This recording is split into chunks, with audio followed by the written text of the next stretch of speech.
Иртеге Тукай туган көне.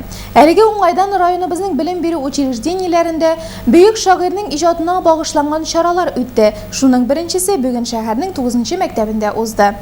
Туган тел, имату тел, әткәм-әнкәмнең теле. Дөньяда күп нәрсә белдем, син туган тел аркылы. Әйтәле күбәләк, сөйләшик бергәләп, бу кадәр күп эчеп армыйсың син ничек? Әйе, Тукайны белмәгән, аның шигырьләрен өйрәнмәгән кеше юктыр мөгаен. Әдәбиятыбыз күгендә балкыган йолдызларның иң яктысы. 27 ел гомер эчендә Тукай чын мәгънәсендә халык шагыйренә үрелә. Аның әдәби мирасы 5 томны тәшкил итә. Әсәрләре күп телләргә тәрҗемә ителеп, югары дәрәҗәдә бәяләнгән.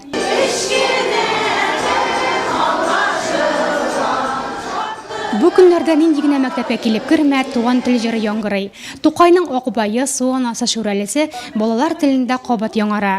Бүген шәһәребезнең 9нчы мәктәбендә дә Тукай безнең күңелләрдә дип аталучы әдәби музыкаль чара узды. Әйдәле апай, өйрән син, артаяғың берлә тор, ама туп-тур утыр, тез утыр, яхшы утыр. Ник газаплыйсың син мине? Мин бит әле кечкенә. Мин туганга 2 айлап, я 3 кенә. Габдулла Тукай татар халкының бөек шагыйре. Аның иҗатына сокланабыз. Ул безне, әти-әниләребезне хөрмәт итәргә, татар телебезне яратырга өйрәтә. Бөек шагыйрьнең туган көне уңаеннан районыбыз белем бирү учреждениеләре арасында иң мөкатдәс туган телем конкурсы старт алды.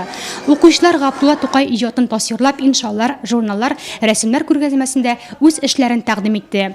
Рушан Шәмсуваров әлеге конкурс өчен махсус шигырь иҗат иткән. Укыйм инеме Тукай әсәрләрен, әкиятләр, матур шигырьләр, әдәпле һәм тәрбияле булсын, күңелендә калсын гыйбрәтләр.